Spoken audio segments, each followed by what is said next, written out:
Good morning, good afternoon, wherever you may be watching the Irv Homer Show. We welcome you to an hour of information, a little levity from time to time, some humor, hopefully some answers to some of the questions that have been posing during the week that you didn't have time to answer.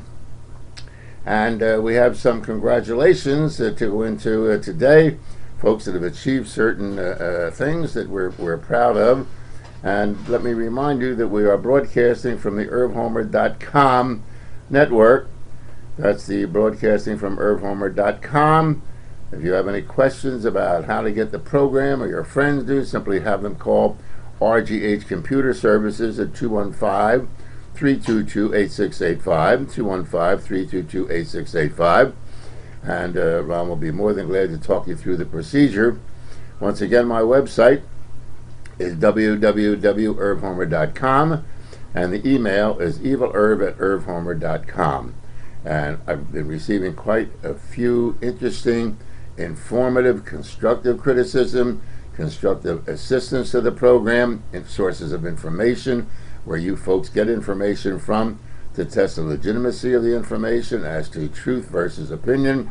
And it has been very successful, and I'm very proud of the thing that we do here that has been set up by RGH Systems.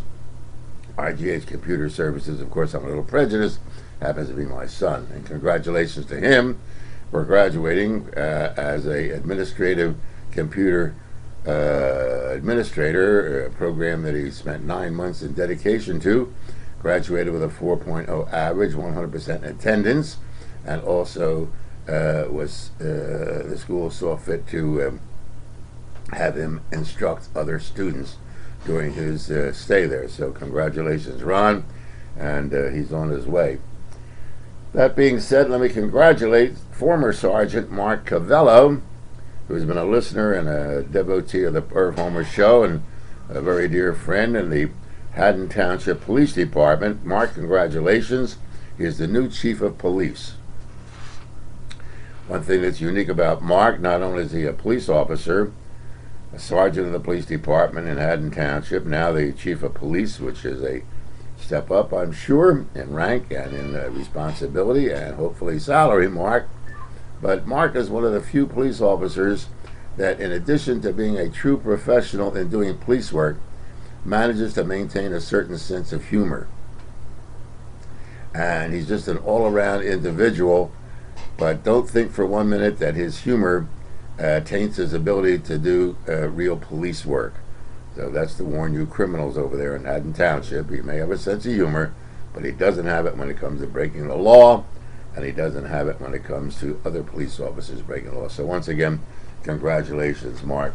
And I'm sure you'll hear more of Mark, and maybe after Commissioner Ramsey finishes his stay here in Philadelphia, maybe Mark can come over to Philadelphia and kind of straighten things out.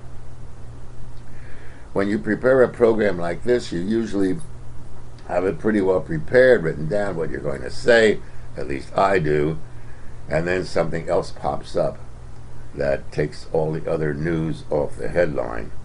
And what struck me was the abomination of a personal appearance of John McCain and Barack Obama before this religious group led by the new flamboyant replacement, I suppose, for Jerry Falwell.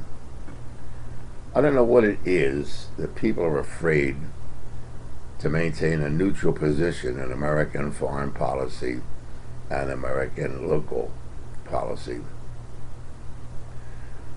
But it is very dangerous while we sit and criticize the influence of the mullahs, and we criticize the influence of the Russian Orthodox Church in Russia, that we have no problem in America going to our religious leaders, the politicians that is, to look for their support and making pledges that are symbolic of their particular faith. Now, I have nothing wrong with people believing in a faith and a law-abiding faith and a concern and a dedication to their principles. But it doesn't pay the bills, and it doesn't make for international diplomacy. You can't sit and criticize in America about the influence of the religious folks in the Muslim community or in the Russian government, or in the influence in Cuba, which is highly Roman Catholic. And then do the same thing here in America and be led by a political leader. Franklin Graham is in Iran. What the hell is he doing in Iran? He is a diplomat with no portfolio. He doesn't speak for me. He doesn't speak for you. Doesn't speak for anyone who believes as individuals, and that the separation of church and state, to me, is one of the most strong points of the freedom of America. It is freedom for Americans, from Americans, to benefit all Americans. We can't cohesively get together, ladies and gentlemen, if we continually fragment our allegiance to the United States. I know the saying, America first, is a frightening thing because they say, well, it's symbolic of Nazi Germany and symbolic of Russia and symbolic of communism. It is not. America is a unique experiment tried over 200 years ago that has been very successful by devoiding itself of influences of particular religions or particular philosophies or particular isms. And now, as the rest of the world is demonstrating to us that this influence of these isms, whether it be religious ism or whether it be any other ism, the freedom of these countries are disappearing because of the influence of these isms. And we are going to disappear as a free country if we deal with isms rather than the principles under which we all live free, with our own destinies determined by our destiny, not by an ism. If you want to deal with an ism, let's deal with the principles of freedomism. I think freedomism is about one of the greatest isms there is. I don't believe in anarchy, but I believe in freedomism. And is this the wave of the future of campaigning in churches? At one time, that if you campaigned in a church, that church or institution lost its 501c3. And it may sound like a drum beating, but I have been involved with fundamentalist Christians. I'll mention the name of Reverend Carl McIntyre, one of the strongest fundamentalist Christians that I've ever met, not only in his belief, but in his principles. At one time, Carl broadcast on 600 radio stations throughout the country. And I had the pleasure of knowing Carl McIntyre. In fact, Carl McIntyre resurrected Cape May, New Jersey. Had it not been for Carl McIntyre and the Christian Admiral that he rebuilt and other hotels in Cape May would have gone down the tubes.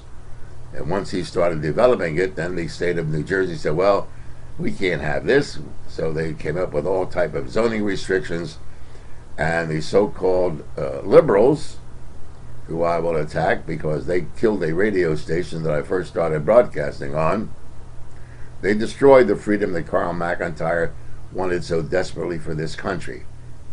One of the things that Carl McIntyre did not want and advocated on 600 radio stations was the removal of tax exemption for his church, tax exemption for his schools. He did not want any government interference in the teaching of his religion. And he said, let the religion stand on its own. And he was a man of principle. I disagreed with Carl McIntyre on just about every point that he ever espoused on his radio programs, or that when I had the pleasure of being in his company. But as a person who was involved in Red Lion Broadcasting, I don't know whether he was a stockholder or not, but I know Red Lion Broadcasting supported Carl McIntyre, the Norris family.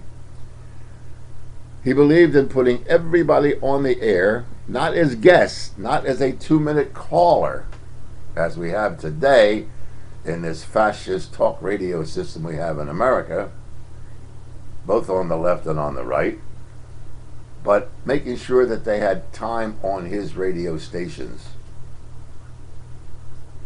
to present their point of view in selling time for an hour or 2 hours, how much time you could buy, and as much time as you could ask for contributions. That was the time that he sold as a fundamentalist Christian. And so Carl was a real American, believed in American freedom, believed in the separation of the state from the church. And one of the reasons that he did not want a 501c3 tax exemption, because he did not want the state to interfere in the accreditation of his college in Cape May, Shelton College, or any of the Sunday schools in which the 20th Century Reformation Hour was the principal doctrinaire. But that was dangerous, because of all the other freeloading religions that take that 501c3, given by all the taxpayers, and allow that government to get involved in the religious curriculum of the schools. Their principle was religious belief in God, religious belief in Jesus Christ, and the religious belief in freedom from government interference, as long as it didn't conflict with the Constitution or the civil laws of the United States. What is wrong with that philosophy, ladies and gentlemen, that Carl McIntyre was so vilified by liberals and conservatives? For those of you who are computer savvy, and for those who are interested in the history of the 20th Century Reformation Hour, I'm sure if you went to your computers and punched in the name of Carl McIntyre and the 20th Century Reformation Hour, you'll get the information that I'm speaking of. When the radio station WXUR Media lost its license because of 19 liberal organizations. The 19 liberal organizations filed charges against the station, against the Red Lion Broadcasting Company, against the Norris family, and lost its license.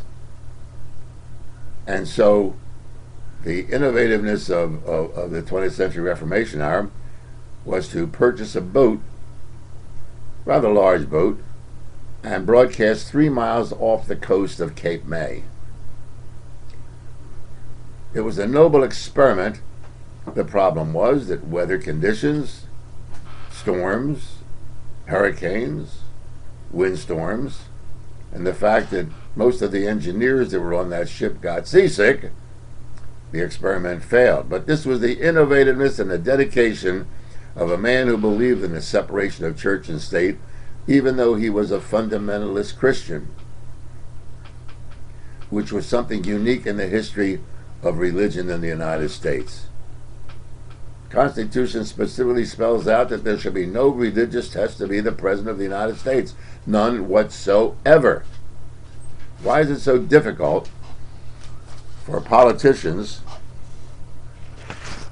to understand what the Constitution says and what it means? No religious test whatsoever. When I hear accusations against Barack Obama that he may be a Muslim, my answer is, so what?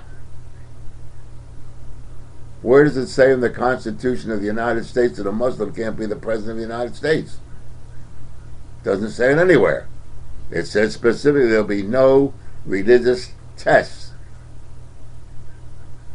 But while most people profess to be constitutionalists, believe in the Constitution, as many people believe in the Bible, but they don't pay attention to the part that may offend them. They read the Constitution, but don't pay any attention to the part that may offend them. But you take the Constitution in its whole, you take the Declaration of Independence, which is the preamble to the Constitution. The Constitution is basically based on the Declaration of Independence. This was the complaints we had against King George in England, and this is the Constitution that we wanted for America. And I will fight till my death that separation that must be maintained. But by the will of the masses, not by the Constitution, by the will of the masses and the prostitution of political candidates, you will continue to do the things that we do. The website for information on Carl McIntyre is www.carlmcintyre.org.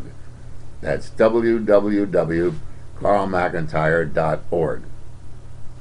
And so, if you want to learn a little bit, you may not like what you read, but you will read it. Carl McIntyre, and why I had no idea that I was going to spend this much time on the late Carl McIntyre in the 20th Century Reformation Hour. But what is happening today, and I've told you many, many times, ladies and gentlemen, in my broadcast career, that nothing happens by happenstance. Everything goes back to its origin. During the Vietnam War and the growth of communism as a force to be reckoned with, McIntyre predicted exactly what is going on today. He was vehemently opposed to communism, was vehemently opposed to atheism, where atheism became the religion of the country. Not that he was opposed to atheists. He had atheists broadcasting on the 20th Century Reformation Hour network. Marvin Burak was a professed, outspoken socialist agnostic. Carl McIntyre wanted his point of view to be heard and then challenged it. Marvin challenged the Reverend, and it was a debate that made Americans free because it informed them as to the difference between the two. When I see politicians pandering to religious leaders in America, I don't mean cooperating, I don't mean having them at the White House as a dignitary, but actually pandering, as was displayed by Barack Obama and John McCain with this newfound messiah taking the place, I guess, of Jerry Falwell. That nauseated me. I can no longer respect either McCain or Obama. And once again, you will never know who I vote for. And the reason is, when I go behind that curtain to vote, I pull the curtain closed so nobody can see who I vote for. It is none of your business who Irv Homer votes for, and it is none of my business who you vote for.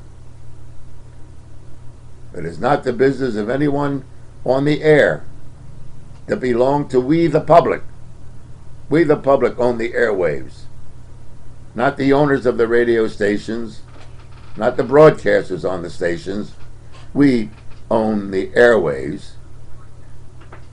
I don't want to know who anyone on the air is voting for or promoting their candidacy.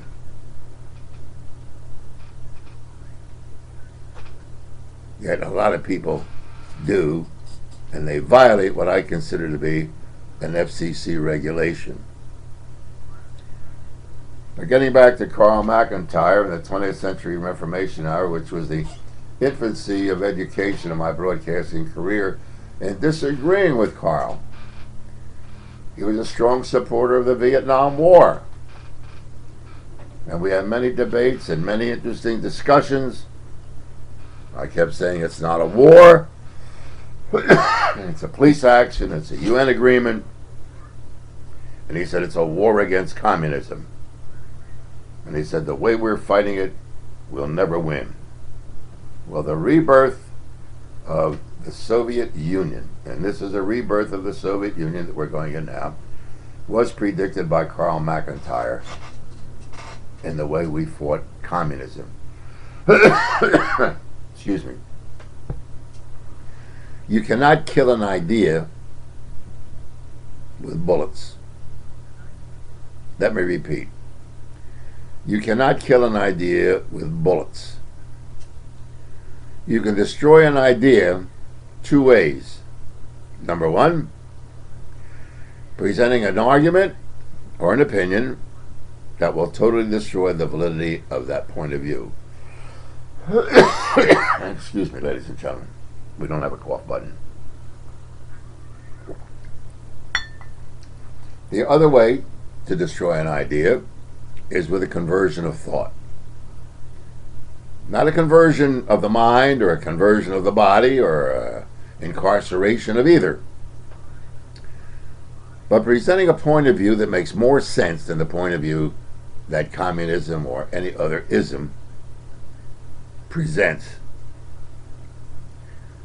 And I think it's perfectly obvious that we destroyed Japan, both physically by the destruction of bombing of Japan and destroying of the Japanese Empire. And Japan converted. Oh yes, they recognize the emperor as the son of their god, but Japan is basically a secular country today.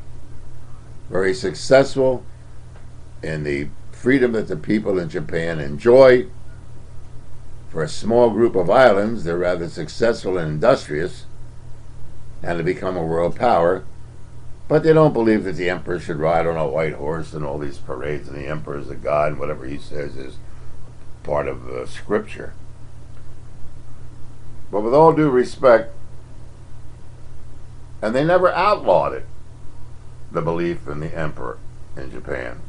Oh, there were segments of anarchists within Japan that liked the old way, called the Black Dragon Society. The Black Dragon Society never lost the war, never surrendered to the United States or to the Allies. So the Black Dragons are a peripheral part of the anarchists of Japan. They have their problems too, as we do in America, and other countries do too. But Germany was never converted.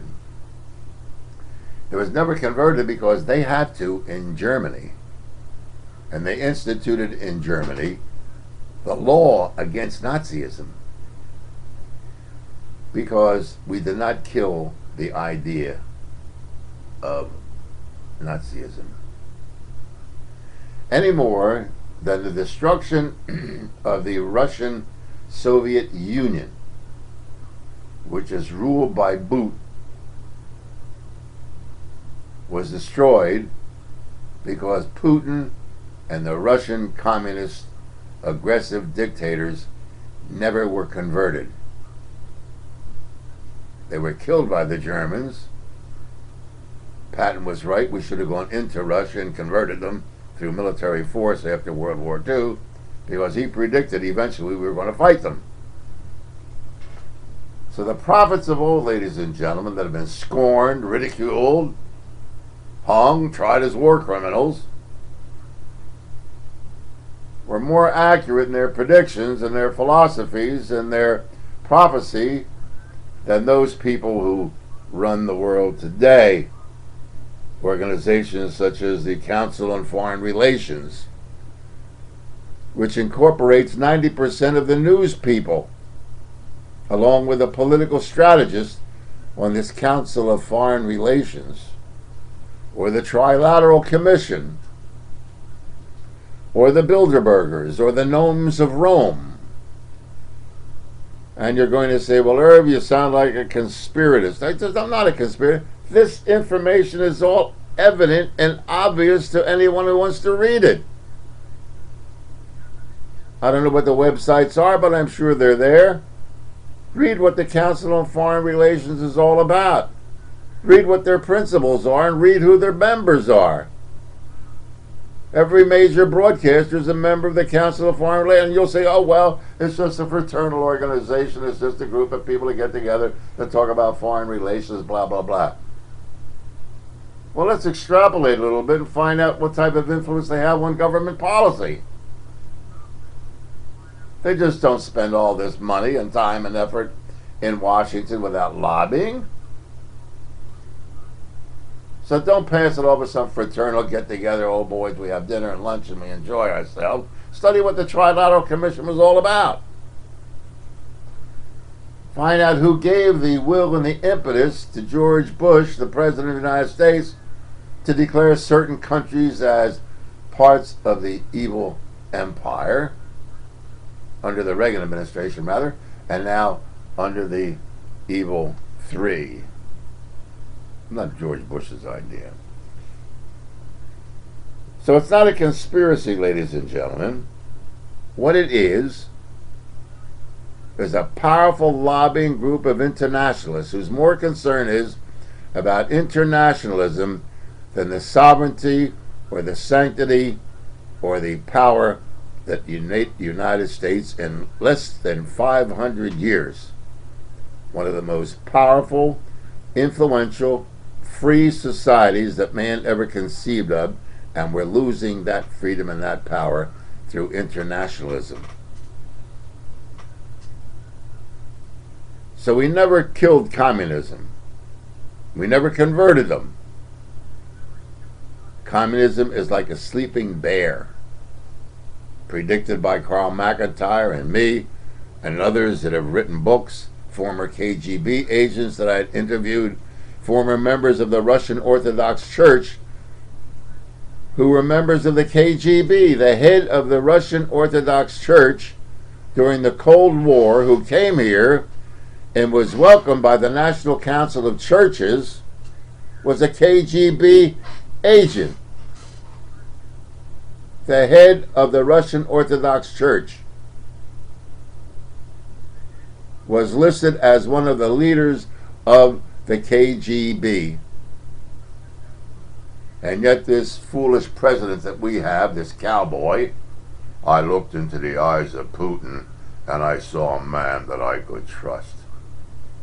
And Putin looked into the eyes of President Bush and said, I see a fool that I can take advantage of. John McCain had it right when he said, I looked into the eyes of President Bush and I saw President Bush. And when he looked into the eyes of Putin, he saw 3 letters, KGB. And so everything that is happening today have been predicted and prophesied by men like Carl McIntyre, true Americans, which may be a contradiction because we didn't agree on Vietnam, we didn't agree on many things. We did agree on the ultimate power of the separation of church and state, that the church should have no influence in state and the state should have no influence in the church, which it does.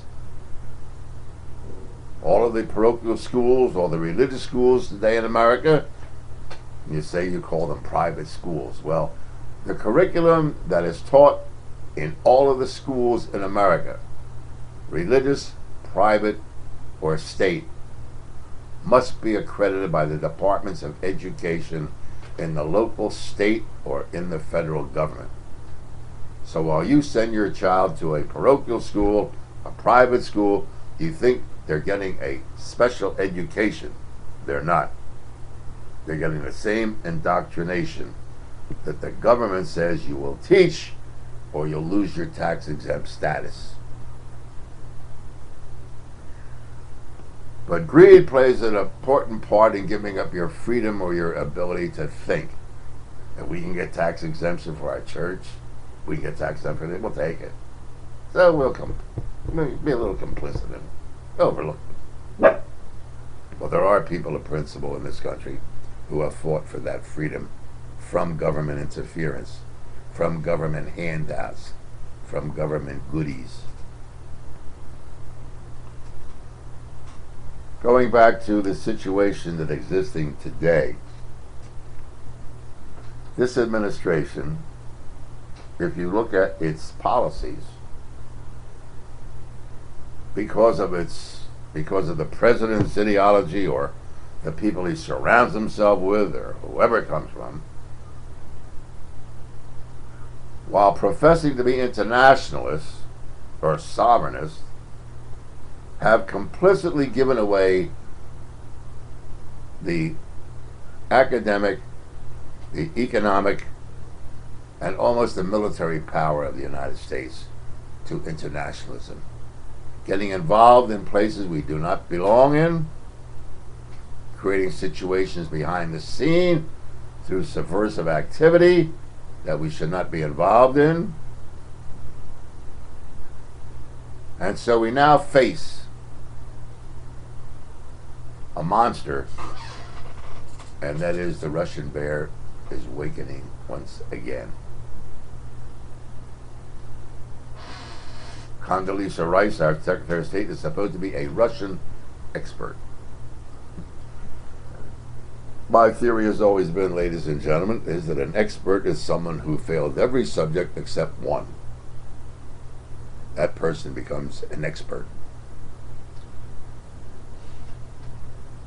Although we have strived in America through civil rights legislation, through equal opportunity legislation, through every type of legislation that man can conceive of. Other countries don't. And if you read and educate yourself, you will see that many countries do not recognize the validity of a woman representative representing America. If a woman takes second place in Saudi Arabia or in the Arab Emirates or any of the Muslim countries that we do business with, why would they recognize Condoleezza Rice as an equal to the male? They don't. You remember Madeleine Albright, who was former Secretary of State under Bill Clinton, and read her book, which I doubt very much whether any of the people on radio today or on television today have read. She points out the problem that she had as a female to be a equal partner in negotiations. Oh, they tolerated Madeleine, and they said yes, we'll agree to it. Didn't take anything that a woman said to be valid. In the Muslim tradition, as there are in some Orthodox religions, a woman cannot be heads of certain churches or parts of certain churches or parts of certain religions or certain parts of certain cultures. And you know why, women? You may be insulted, but pay attention. Because you must be cleansed after your period. Many times when a woman starts menstruating, you see, oh, you got the curse. In the Orthodox Jewish religion, after a woman has her period, she goes to a thing called the mikveh to have her body cleansed. So the Orthodox Jews, which would be the fundamentalist Jews, do not believe in female rabbis. You women are dirty. Once a month you get dirty, and you must be cleansed. Nuns must be cleansed. They may be nuns, they may be women of God, they may be the daughters of God, they may be the brides of Jesus. But you're dirty once a month. Those old symbolic ideas and cultural inherited plans are still in effect in most of the Arab countries today. And women in those countries who fight for that equal opportunity and that freedom are reminded that once a month they're dirty. Hard to believe? True. Hard to believe? It's true. Check it out for yourself. I don't do this program for ratings. I don't do it for sponsorship, although we do welcome sponsors, of which we have absolutely none at the present time. And I don't care. Well, I do care. Everybody cares about making money, but it's not a paramount part of me doing this program. So what I'm telling you may be offensive to you, but it's truthful. And until we address the real truth of things, we're never going to solve the problems. There was an idiot editorial in the Bucks County Courier-Times this week that I thought I would shoot myself. Two, in fact. And the Bucks County Courier-Times, in my opinion, is a clipping service from other newspapers. They read other newspapers, and then they put it in the Bucks County Courier-Times 2 days later and make it sound like it's original thought. I don't think the Bucks County Courier-Times had original thought since it was formed, I don't know how many years ago. And they're objecting. And we'll move away from the fact that all of this rebirth of the Russian bear is a reality. Russia will not stop. Russia is not afraid of the United States. And isn't it interesting, knowing the mentality of the American people in watching the Olympics as an addiction, that Russia would pull this invasion in Georgia at a time when we're all watching the Olympics, moving into Georgia and this confrontation with Assatia at the same time. They're not dummies. They know that we're dummies. So they made their move at that particular time. But getting back to the editorials, I'll mention some names on the air now, probably people that I'm not in contact with any longer because of personal disagreements, not because of philosophy or ideology, personal disagreements. In 1982, if you were a listener of mine on the air at the time, I fought the Internal Revenue Service and the tax laws of this country to a point where I was summoned before 2 federal grand juries. They had nothing on me. Paid my taxes, withdrawn from my salary. They just didn't like what I was saying on the air. Couldn't prove anything that I said on the air was wrong, but thought they would intimidate me and scare me. Ladies and gentlemen, the IRS cannot scare me. They didn't scare me then, and they don't scare me now. I served my time in hell during World War II, and the IRS can go to hell if they think they're going to scare me into preventing me from saying anything on WWDB at the time or saying anything now. It is a vicious, corrupt tax system that we have in America. It is full of loopholes, as it's referred to. There are no loopholes in the tax code. They're put there by the lobbyists who benefit from these tax breaks. And so in the 80s, being on the air and involved in other tax protest movements, I was subpoenaed twice before a federal grand jury. What for? I don't know. Fishing act. Trying to scare me to shut up. Well, they didn't shut me up, but you must remember that the government licenses radio stations. And so they sent a letter to my employer, not to me, telling my employer that information that's going out over the air is incorrect and may jeopardize the listeners if they follow it. 2 points. Number one, I didn't tell anyone to follow anybody or anything. Number two, I said, this is the way the law is written and this is what's happening. Check it out for yourself. So they were wrong on both parts and too cowardly to come on the air with me personally to tell me that I was wrong.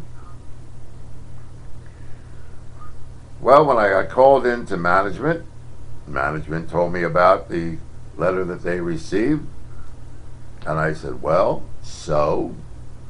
Irving and I got along good with management. I never fought with management. We had disagreements, but it was done in a way that we both won. And you can win-win in debates, arguments, strikes, anything.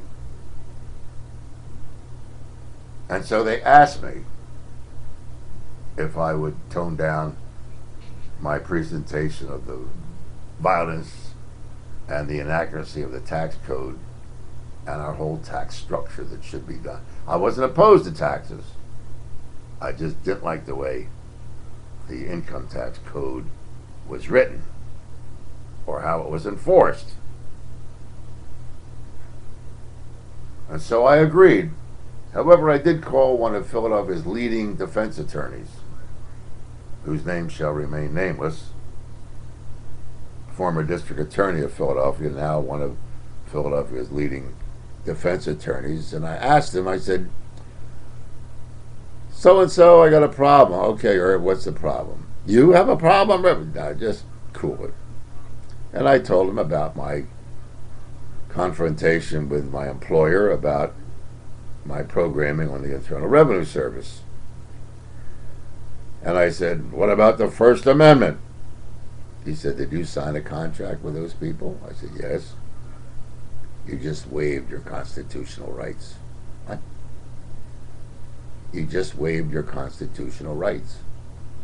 You agreed for a certain sum of money to broadcast on their frequency, although they're owned by the public, that you will comply with their rules and regulations as long as it causes no irreparable harm or financial hardship to you you will adhere to their programming guidelines. Well, being a reasonable fellow that I am, I recognized that the gentleman was right. So I tempered and cooled my rhetoric about the Internal Revenue Service. But this was after I had gotten all the points out that I wanted. And one of the things I think that I've said even on this program and on other programs, on other radio stations and on Channel 6, that this lie about corporations paying billions of dollars in taxes to the government, and we should be proud of these corporations that give us so much employment. Yes, it is true that rich people that own corporations do provide millions of jobs for working Americans. There is no question about it. They used to take their own money and do it. And now the fallacy is, and I wish someone like me could get through to these knuckleheads on television and radio today, that although they do provide jobs, their money comes from the stockholders, not from them. Find out how much stock the Ford family owns in Ford Motor Company. Then find out how much stock the Ford Motor Company has on the stock market that is owed to you and me as investors. So the thing is OPM. Use other people's money if you want to go at risk. If you want to be at risk, use other people's money. Don't use your own.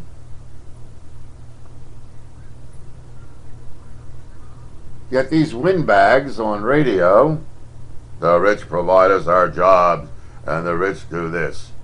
But the rich also take their corporations and move them offshore into certain countries and islands that have no tax treaty with the United States. So their corporate wealth is not taxable. Their corporate wealth is not taxable. Now, you're screaming about companies coming into America and buying. I was screaming about American corporations that were forming headquarters in Dubai, Saudi Arabia, Jordan, Israel. And through the good graces of a gentleman by the name of John Fraser, who at that time was the chief librarian at the Biddle Law Library, John sent me information on the tax treaties that the United States had with the Middle Eastern countries. And with England, with France, with Germany, with Italy. And these countries were saying, come on, American corporations, make your money in America and pay us a minimum tax by incorporating in our countries so that you won't get hit with the taxes that your employees are hit with. In some cases, ladies and gentlemen, companies in America that do billions of dollars worth of business pay less taxes per capita than you do if you make $50,000, $60,000 a year. Hard to believe, isn't it? It's true. So during the 80s in Bucks County, when a gentleman by the name of Bob Graham and others were not fighting the IRS or the tax code as much as we were trying to inform the public of what's happening, I remember the Bucks County Courier-Times and the Philadelphia Inquirer and other papers of that ilk considering Bob Graham to be crazy, a nutcase, the tax protesters, pay your fair share of tax. You heard all the garbage because 9 times out of you 10, you people did the same thing. But if you study the information of the Libertarian Party at the time, if you study the information of the Libertarian Party even today under Ron Paul, Harry Brown, and others knowledgeable in the falsification of our tax code, and how these so-called loopholes are put there so that the people who make the big bucks in America, the billions, are offshore and don't pay taxes. You pay more taxes than they do. Oh, they will pay personal taxes. Oh, yeah. They'll pay personal tax. No question about it. But per capita, they pay less than you do. And their corporate wealth is offshore. Protected by the United States military. I said protected by the United States military. Our military does not get involved in any place at all unless it has an American interest in there. And it ain't your interest and it ain't my interest. It is country companies that fled America after 1963. In 1963, when Fidel Castro nationalized American corporations in Cuba. And they developed a program called OPIC, the Overseas Private Investment Corporation. And what the company said was, since we can't sue Cuba to get our money back, we want to go invest around the world, but we want to have an insurance policy. The government says, okay, we'll insure your investment. If it's nationalized, if there's a revolution, you'll get dollar for dollar return. Don't worry about it. So what happened? Apex hosiery, fled. No more hosiery. Stetson hat, fled. Any clothing manufacturer, fled. Why wouldn't you go in business around the world, the countries, if the United States Army was going to protect your investment?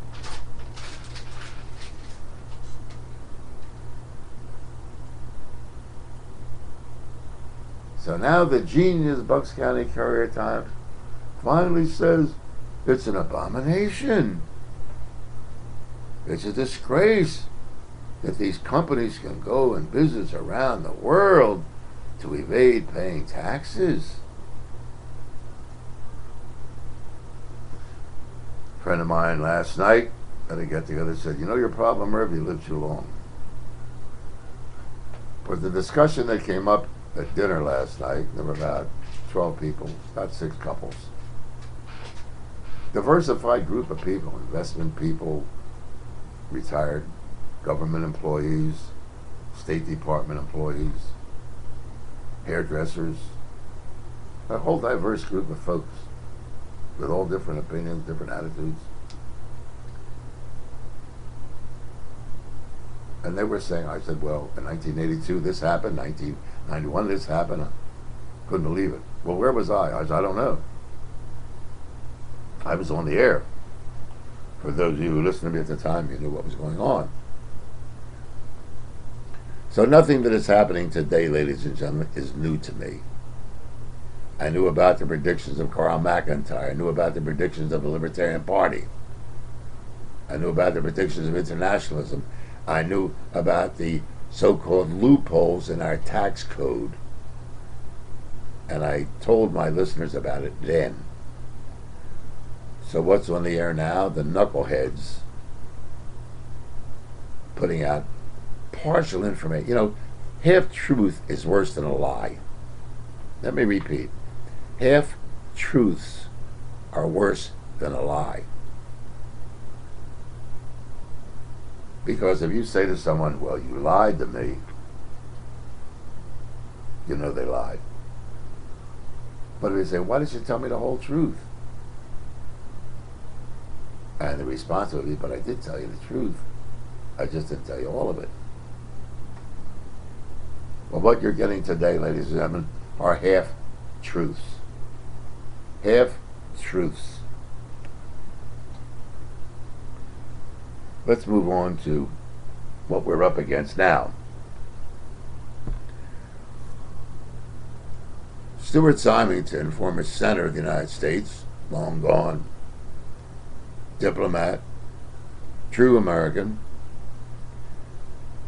came out many years ago with a paper on, do you really know what treaties we must adhere to?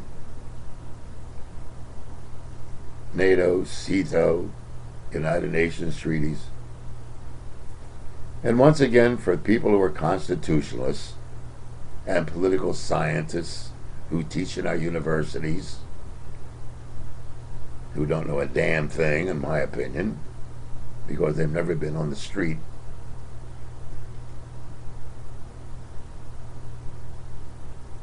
Upon request of me and my producer, wanted to know how many treaties our government, our country is obligated to. And once again, everything that you want to know about America is either in the Declaration of Independence or in the Constitution. If you don't understand what the Constitution says, then go back to the Declaration of Independence and find out what the intent of the Founding Fathers was.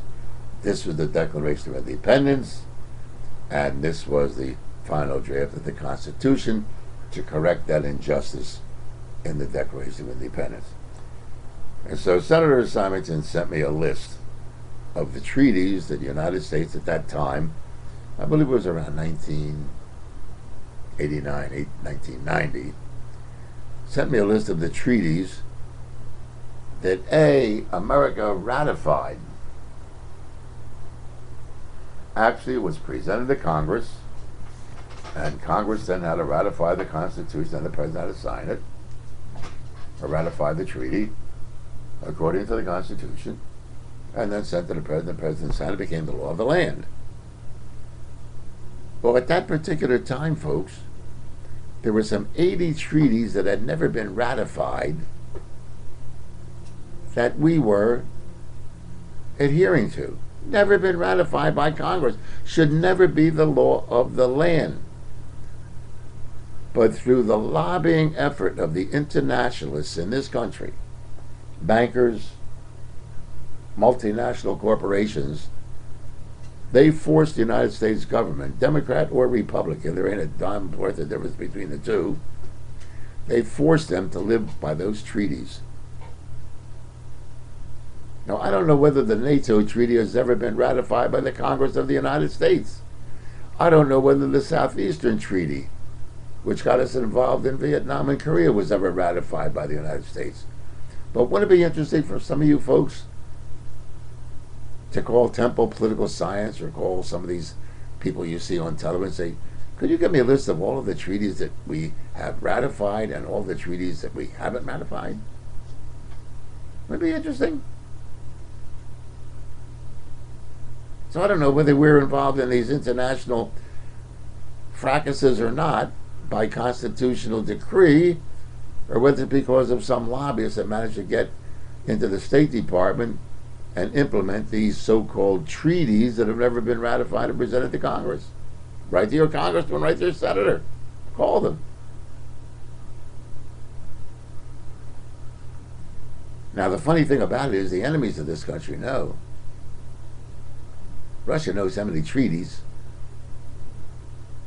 we are adhering to that were never ratified, that according to the Constitution are not treaties.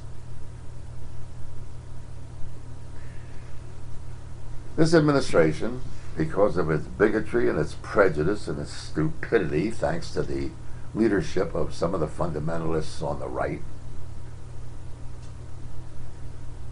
and Bill Clinton was part and parcel of it as far as I'm concerned. I don't care whether a guy's gay, lesbian, transsexual, dresses as a woman. If these people are true patriotic Americans, who may not be true patriotic religious, who may not adhere to the custom or code of your particular religion or philosophy, but if these people are skilled in linguistics that can speak and understand 6 and 7 languages, I want them in our State Department, I want them in the military, and I want them to be in the CIA. But because of the cowering to the religious right in this country, where gays were an abomination, and that 9/11 was God's curse, according to Jerry Falwell, And Pat Robertson, the other dingbats that run around making millions of dollars after promising you something that you never know you're going to get. Under the Clinton administration, that don't ask, don't tell. But if you did tell, you're out. You could be the most qualified linguist. You could speak 6 or 7 languages. You could speak Arabic, Farsi, 3 or 4 dialects of Chinese, Russian. Doesn't make any difference. You're queer. Out. What are they going to replace them with? So what we did was we hired the people that we were supposed to set free. We didn't know whether they were spies or not.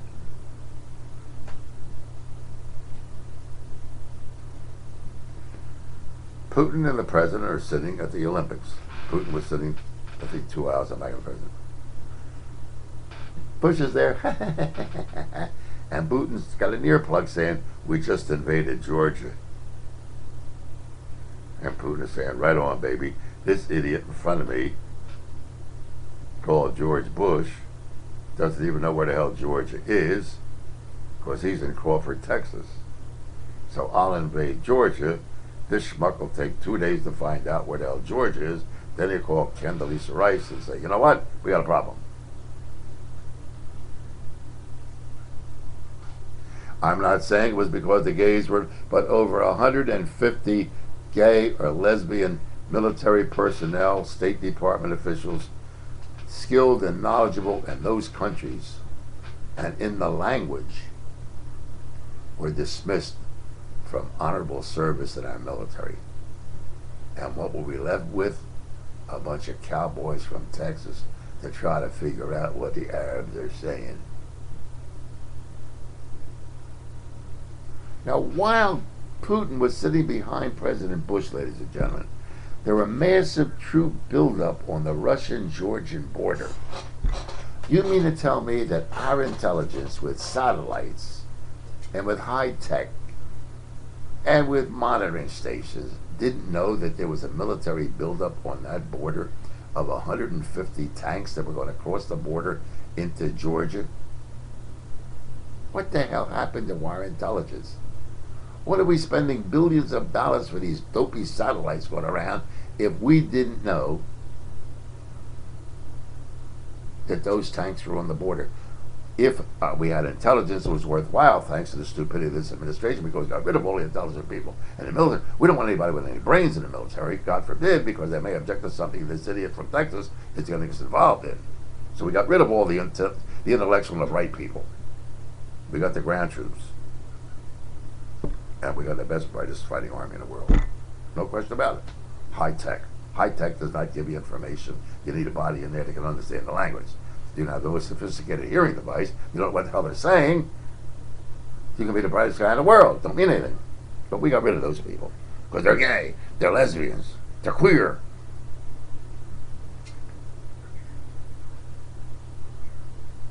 But if we knew, through our intelligence that we're supposed to have so much of, that the Russian tanks were on the border, George could have turned around and said to Putin, Mr. Putin, can I ask you a question? What are all them tanks doing on the Georgian border?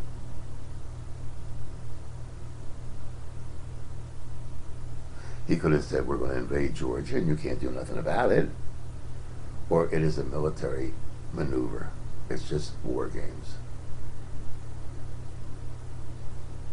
If you're sitting 2 aisles back of the guy who was going to create World War III or a nuclear disaster by us being intransigent and placing missiles in Poland, what would have been a big deal? Hey, Pootie, baby, great Olympics, right? What are the tanks doing on the border? Did we know about it? Did we do nothing about it? Or didn't we know about it at all?